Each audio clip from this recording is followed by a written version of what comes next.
Come and take it if you want it. Come and take it if you think you can. Come and take it, but I warn you, you'll have to pry it from a cold dead.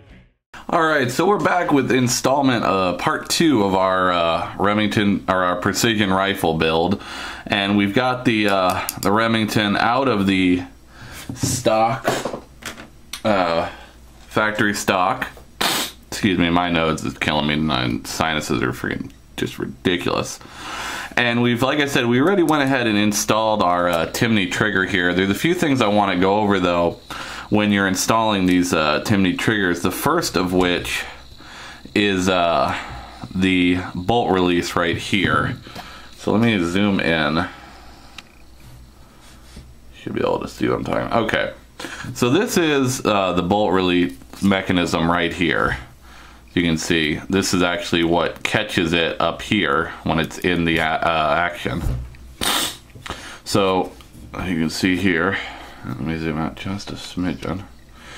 The functionality of it is when we press the bolt release in the trigger area, what happens is it presses in right here and it pulls this down. Basically it's a fulcrum.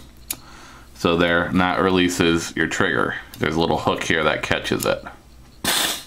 And you can see there's a little spring that's under tension that's held in right here with this pin. And when you're replacing the factory triggers, you're going to drive this pin out and you're going to drive that pin out. Take the old factory trigger out, set in the new one-piece Timney, put that pin back in first, and this pin in second, making sure you get the little spring in there so it catches. And then so when we press on this, we want it to actually return and loosen out. Now you will have to, as you can see, it's very shiny right here. I have put a little bit of lubrication on there, and I'm just using this break-free CLP precision lube stuff. It's cheap, but it's easy to have in your bag with you. And the other thing too, when you're doing this, you really got to make sure that you get this bent so that it just sits in here and it's not putting too much pressure on this bar. That's the problem I originally had when I installed this, is I had too much pressure right here, so when I would press in, this would not release. It would get stuck here and it wouldn't let go. I'd actually have to physically pull the spring back down to get it to trap the bolt in there. So make sure you don't make that mistake, and make sure you lubricate that point right there. And I just put a little lube right in here and right along here just to make it lube nicely. So that's really important. The second thing you're going to worry about is tuning this. Now this is the Timney 510, and it's tunable from 1 pound to 4.5 pounds. It comes factory at 3. Now I like about 2 pounds, so there's two things that you're gonna have to do. Ignore this screw up here, and you're gonna only deal with this one here. So what you're gonna do is you're gonna loosen this washer, and you're going to spin this so that this comes further out. So again, loosening the washer, and then you're gonna spin this so that this little screw comes out more. The farther out it comes, the looser, the less pressure the trigger takes to engage. You want to tighten it, you're going to screw this further in, and that'll tighten up your trigger pull. I've got this set at exactly 2 pounds on my trigger scale, and it breaks 2 pounds every time. It's really, really nice. It was a totally worthwhile upgrade.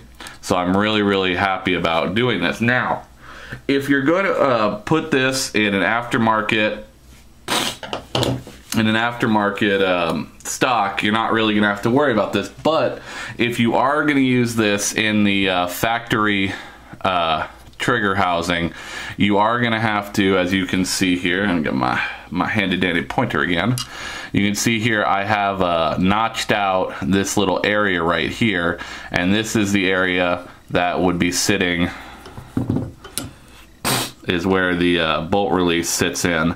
It's a little bit stiff in there and it kind of sticks, so I just took the Dremel, as you can see, I just dremeled out a bit of the material here. Be careful not to take too much. This isn't all that thick right here, and you can go right through it. I've actually had a friend that did that. It's pretty amusing. But just go slow, keep the Dremel on a low speed, and just take out a nice little chunk right in there. And this way, this won't be rubbing on the inside of the factory trigger housing when you go to release your bolts. So it won't mess with the integrity, because again, this is sitting in the stock right here, and then these are your rear action screw and your front action screws up here. So this is the factory drop plate model. So that is a couple of things that you're going to want to think about when you're setting up your Timney trigger. Just a couple of things to keep in mind. So this is just a short video tonight.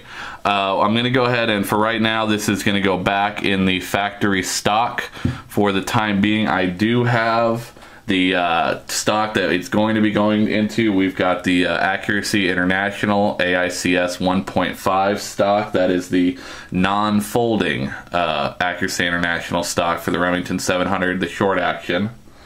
And I've got that all broken down, so all the sides are off it and everything's off it. And right now it's just a giant piece of aluminum, which is really what you're paying for, is the aluminum housing there. So that'll be the next video, is us installing our barreled action into the aftermarket stock.